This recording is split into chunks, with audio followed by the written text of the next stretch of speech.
Ngayon, sa ayaw at sa gusto ho ninyo, kumakabilang na ho sa ikalawang distrito ng Taguig. Pasensya na ho kayo.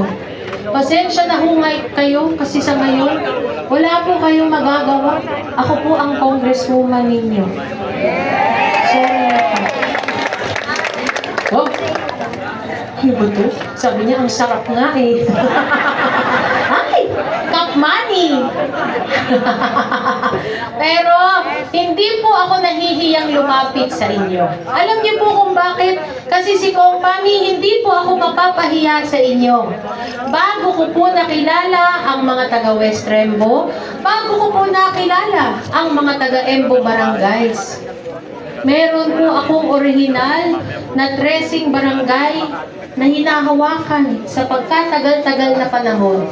At alam niyo ho, yung dressing mga barangay ko na yon, simple lang naman ho ang mga pangangailangan nila, pero merong isang common na pinanghihingi nila, tulong pang medikal. Siguro kasi kulang, siguro kasi mahirap ang buhay, pero higit sa lahat, kulang ang pasilidad sa amin.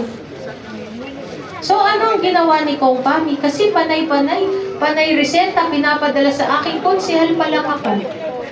Hindi lang ho reseta ang pinapadala, pati ho bill sa ospital ipinadadala.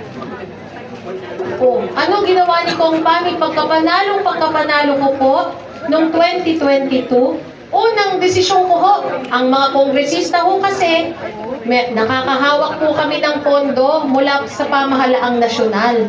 Nagdesisyon ako para sa mga kabarangay ko.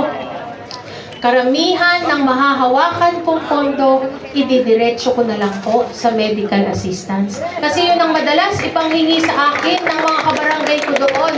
At bakit ko po ito pambungad na binabanggit sa inyo, mga taga West Rembo?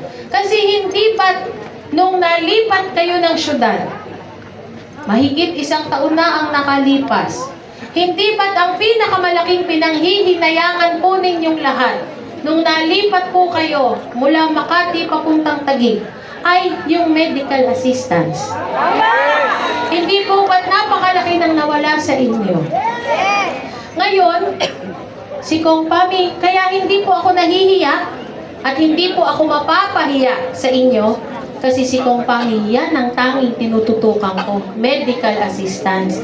Ang mga kabarangay ko po doon, pag meron pong kailangan magpa-check up, madalas lalapit kung ayaw ko na pumunta sa center.